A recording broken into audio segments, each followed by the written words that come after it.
നമസ്കാരം. ഞാൻ doctor Mahesh Krishnan, Chandramathiyamma memorial ഹോസ്പിറ്റലിലെ സ്പോർട്സ് സർജനാണ്.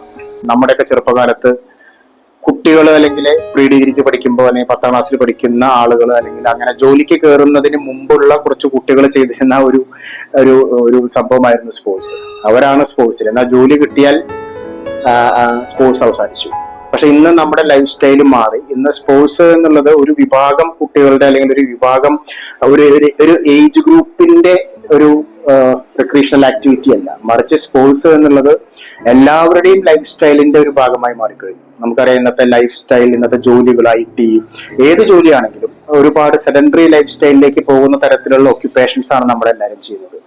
അതുകൊണ്ട് സ്പോർട്സ് എന്ന് പറയുന്നത് ഇന്ന് ഒരു ഏജ് ഗ്രൂപ്പിനെ മാറി എല്ലാ ഏജ് ഗ്രൂപ്പിലും ഉള്ള ഒരു ലൈഫ് സ്റ്റൈലിന്റെ ഒരു ഭാഗമായി സ്പോർട്സ് മാറിക്കഴിഞ്ഞു.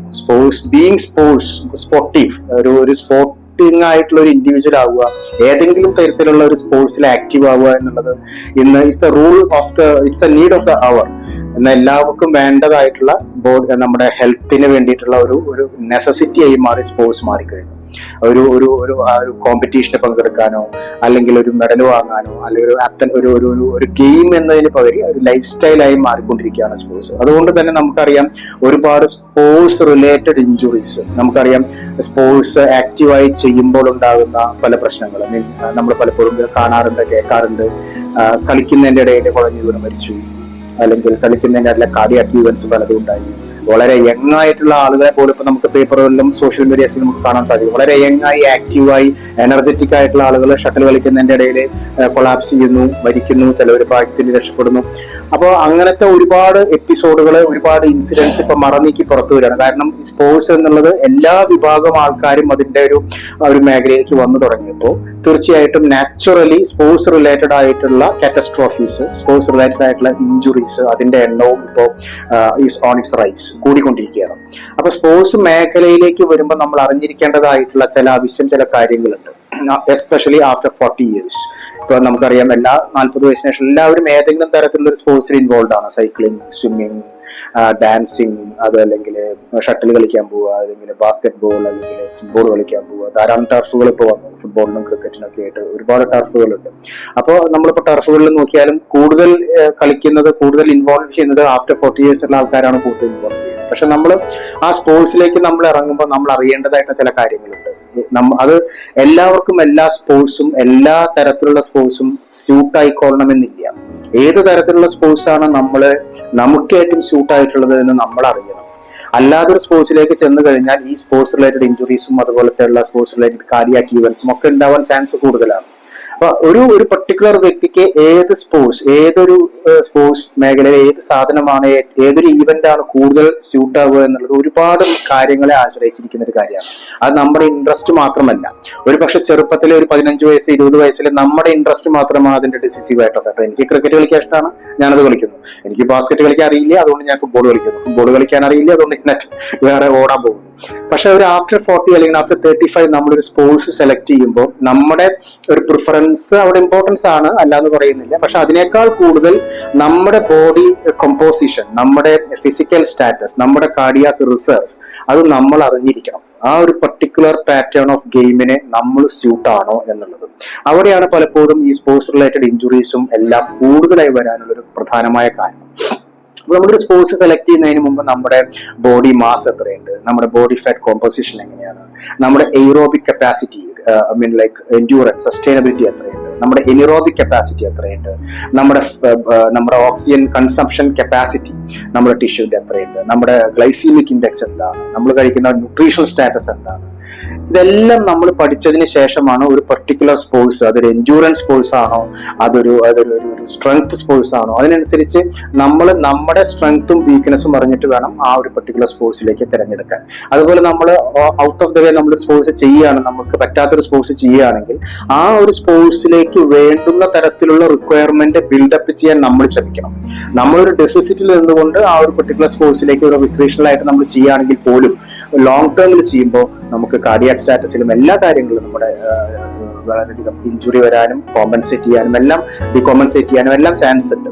അപ്പൊ നമ്മൾ ആദ്യം ഈ സ്പോർട്സ് എന്ന് പറയുന്നത് ഒരു ആഫ്റ്റർ 40 നമ്മൾ മനസ്സിലാക്കേണ്ടത് നമ്മുടെ ഇൻട്രസ്റ്റ് എന്നതിലുപരി നമ്മുടെ ഫിസിക്കൽ കപ്പാസിറ്റിയും നമ്മുടെ മെഡിക്കൽ റിസർവും കൂടി അറിഞ്ഞിട്ട് വേണം നമ്മളൊരു സ്പോർട്സിനെ നമ്മൾ ചൂസ് ചെയ്യാനായിട്ട്, നമ്മുടെ ഏരിയ ഓഫ് ഇൻട്രസ്റ്റ് ആയിട്ട്. അതുപോലെ പിന്നെ സ്പോർട്സിൽ ഇറങ്ങുമ്പോൾ തന്നെ നമുക്ക് ഉണ്ടാവുന്ന ഇഞ്ചുറീസ് അതിനെ പ്രോംപ്റ്റ് ആയിട്ട് ട്രീറ്റ് ചെയ്യണം. If you really want to be in the field, നമ്മൾ ആ ഇഞ്ചുറി പറ്റിയാൽ അതിന് പ്രോപ്പറായി റെസ്റ്റ് കൊടുക്കാതെ, പ്രോപ്പറായി മാനേജ് ചെയ്യാതെ, അത് നമ്മൾ വീണ്ടും ഒരു സർജിക്കൽ മാനേജ്മെന്റ് വേണമെങ്കിൽ അത് ചെയ്യാതെ പിന്നെയും അത് ആ ഒരു സ്പോർട്സ് കണ്ടിന്യൂ ചെയ്യുമ്പോൾ നമ്മൾ നമ്മുടെ തന്നെ ബോഡിയെ ഹാം ചെയ്യാണ്, ടോർച്ചർ ചെയ്യാണ്. നമുക്ക് ആ സ്പോർട്സ് പോയിട്ട് നമുക്ക് എല്ലാ ആക്ടിവിറ്റീസും കർട്ടൈൽ ചെയ്യേണ്ട ഒരു സാഹചര്യത്തിലേക്ക് പിന്നീട് സാഹചര്യങ്ങൾ മാറും. അപ്പോൾ സ്പോർട്സിൽ ഇറങ്ങുകയാണെങ്കിൽ തന്നെ വളരെ ഇമ്പോർട്ടന്റ് ആയിട്ടുള്ള ഒരു കാര്യമാണ് prompt recognition of injury and early addressal of the injury. നമുക്കൊരു ഇഞ്ചുറി വന്നാൽ അത് പ്രോപ്പറായിട്ട് ഐഡന്റിഫൈ ചെയ്യണം. വളരെ മൈന്യൂട്ട് ആയിട്ടുള്ള ഇഞ്ചുറി ആയിരിക്കും, ഒരു ടൈപ്പ് 1 അല്ലെങ്കിൽ ടൈപ്പ് 2 സ്പ്രെയിൻ ആയിരിക്കാം ലിഗമെന്റിന്റെ. ഇതൊക്കെ വളരെ നെഗ്ലക്ട് ചെയ്യുന്ന കാര്യങ്ങളാണ്. പക്ഷെ അതൊരു ടൈപ്പ് 1 ഒരു പാർഷ്യൽ ഇഞ്ചുറി ആണെങ്കിൽ പോലും അതിനെ വളരെയധികം ഇമ്പോർട്ടൻസ് കൊടുത്ത് വളരെയധികം സിഗ്നിഫിക്കൻസോട് കൂടി ആ ഇഞ്ചുറീസിനെ നമ്മൾ സയന്റിഫിക്കലി ട്രീറ്റ് ചെയ്ത് ഒരു പ്രീ ഇഞ്ചുറി ലെവലിലേക്ക് വരുന്നതിന് മുമ്പ് എല്ലാ ഇഞ്ചുറി സ്റ്റാറ്റസും മാറി ഒരു ഹീൽ ആയതിനു ശേഷം പിന്നീട് ഗ്രൗണ്ടിലേക്ക് ഇറങ്ങുക എന്നുള്ളത് ഒരു ശീലമാക്കണം. ആ ഇഞ്ചുറി വെച്ച് കളിക്കുന്നത് ഒരു ഹാബിറ്റ് ആക്കി മാറ്റരുത്. ചെറിയ ഇഞ്ചുറി ആണ്, കുഴപ്പമില്ല, നമുക്ക് കളിക്കാം, നമുക്ക് പോവാം. അത് കൂടുതൽ ഇഞ്ചുറീസിൽ ഒരു വിഷയ സൈക്കിൾ പോലെ മാറുന്ന ഒരു കാര്യമാണ്. അപ്പോൾ നമ്മൾ സ്പോർട്സ് സെലക്ട് ചെയ്യുമ്പോൾ വളരെ ചൂസി ആവുക. നമ്മുടെ മെഡിക്കൽ കണ്ടീഷൻസ് നമ്മൾ അതിന് സ്യൂട്ടബിൾ ആണോ എന്ന് അറിയുക. സ്യൂട്ടബിൾ അല്ലെങ്കിൽ നമ്മളെ ഡെഫിസിറ്റ് ഉള്ള ഭാഗങ്ങൾ സ്യൂട്ടബിൾ ആക്കാൻ വേണ്ടി അതിനുള്ള കറക്ഷൻസ് മാനുവൽസ് എന്താ വെച്ചാൽ ചെയ്യുക. അതിനുശേഷം സ്പോർട്സ് വളരെ സയന്റിഫിക് ആയി ചെയ്യുക. സ്പോർട്സിൽ വരുന്ന ഇഞ്ചുറീസിനെ early and prompt recognition of the injuries and addressing of that injuries is of paramount importance. അതിനുശേഷം ആ ഇഞ്ചുറീസിനെ ട്രീറ്റ് ചെയ്തുകൊണ്ട് മുന്നോട്ട് പോവുക. ആയിരിക്കണം സ്പോർട്സിന്റെ ഈ ഒരു പർട്ടിക്കുലർ ഡേയിൽ നമുക്ക് നൽകാൻ നമ്മുടെ ഒരു ഉദ്ദേശം, നമ്മുടെ ഒരു ഗോൾ അതായിരിക്കണം. സ്പോർട്സ് എന്ന് പറയുന്നത് നമുക്കറിയാം ഒരു പർട്ടിക്കുലർലി ഒരു വ്യക്തിക്ക് നൽകാൻ പറ്റുന്ന ഒരു ട്രീറ്റ്മെന്റ് മൊഡാലിറ്റി അല്ലാതെ സ്പോർട്സിലെ ഒരു ഗ്രൂപ്പ് അപ്രോച്ച്, ഒരു ടീം അപ്രോച്ച് ആണ് അത്. ഒരു സ്പോർട്സ് മെഡിസിൻ ഉണ്ട്, സ്പോർട്സ് ഫിസിഷ്യൻ ഉണ്ട്, സ്പോർട്സ് സർജൻ ഉണ്ട്, സ്പോർട്സ് ന്യൂട്രീഷൻ ഉണ്ട്. അപ്പൊ ഇവരൊക്കെ കളക്റ്റീവ് ആയിട്ട് വേണം ഈ ഒരു മേഖലയിൽ നമ്മളെ ഗൈഡ് ചെയ്യാൻ. നമ്മുടെ ന്യൂട്രീഷൻ സ്റ്റാറ്റസ്, നമ്മുടെ ഫിസിക്കൽ സ്റ്റാറ്റസ്, നമ്മുടെ ഇഞ്ചുറി. അപ്പൊ സ്പോർട്സ് എന്ന് പറയുന്നത് ഒരു വ്യക്തിക്ക് ചെയ്യാൻ, ഒരു സർജനോ ഒരു ഡോക്ടർക്കോ ചെയ്യാൻ പറ്റിയ കാര്യമല്ല. അതൊരു ടീം വർക്കാണ്, ഒരു ഗ്രൂപ്പ് തെറാപ്പിയാണ്. ആ ഗ്രൂപ്പിന്റെ സഹായം തേടണം. നമ്മുടെ ഒരു ഇൻഡിവിജ്വലിന്റെയും സ്പോർട്സിലേക്കുള്ള കപ്പാസിറ്റി അറിയാനായിട്ട് അവരുടെ സഹായം തേടി അവരുടെ ഇൻസ്ട്രക്ഷൻസോട് കൂടി വേണ്ടുന്ന മാറ്റങ്ങളൊക്കെ വരുത്തിയിട്ട് വേണം നമ്മൾ സ്പോർട്സിലേക്ക് ഇറങ്ങാൻ. സ്പോർട്സിൽ വരുന്ന ഇഞ്ചുറീസ് ട്രീറ്റ് ചെയ്യേണ്ടത് മെഡിക്കലി ട്രീറ്റ് ചെയ്യേണ്ടതുണ്ട്, സർജിക്കലി ട്രീറ്റ് ചെയ്യേണ്ടതുണ്ട്. What ever it is scientifically അത് ട്രീറ്റ് ചെയ്തിട്ടേ പിന്നീട് സ്പോർട്സ് കണ്ടിന്യൂ ചെയ്യാൻ പാടുള്ളൂ.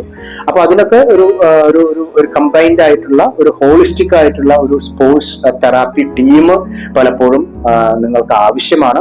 ചന്ദ്രമതി അമ്മ മെമ്മോറിയൽ ഹോസ്പിറ്റലിൽ കഴിഞ്ഞ 3-4 കൊല്ലങ്ങളായിട്ട് ഒരു ഡെഡിക്കേറ്റഡ് ആയിട്ടുള്ള ഒരു സ്പോർട്സ് മെഡിസിൻ വിഭാഗം ഇവിടെ വർക്ക് ചെയ്യുന്നുണ്ട്. തൃശ്ശൂരിലെ ഒരു ഏറ്റവും ഡെഡിക്കേറ്റഡ് ആയിട്ടുള്ള ഒരു വൺ ഓഫ് ഇറ്റ്സ് കൈൻഡ് എന്ന് പറയാൻ പറ്റുന്ന തരത്തിലുള്ള ഒരു സ്പോർട്സ് ഡിപ്പാർട്ട്മെന്റ് ആണ് നമുക്ക് ചന്ദ്രമതി ഹോസ്പിറ്റലിൽ ഉള്ളത്.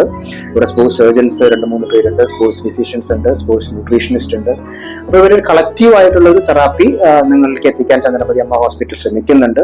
എല്ലാവർക്കും ആ സേവനങ്ങൾ ലഭ്യമാവട്ടെ എന്ന് ഞാൻ ആശംസിക്കുന്നു.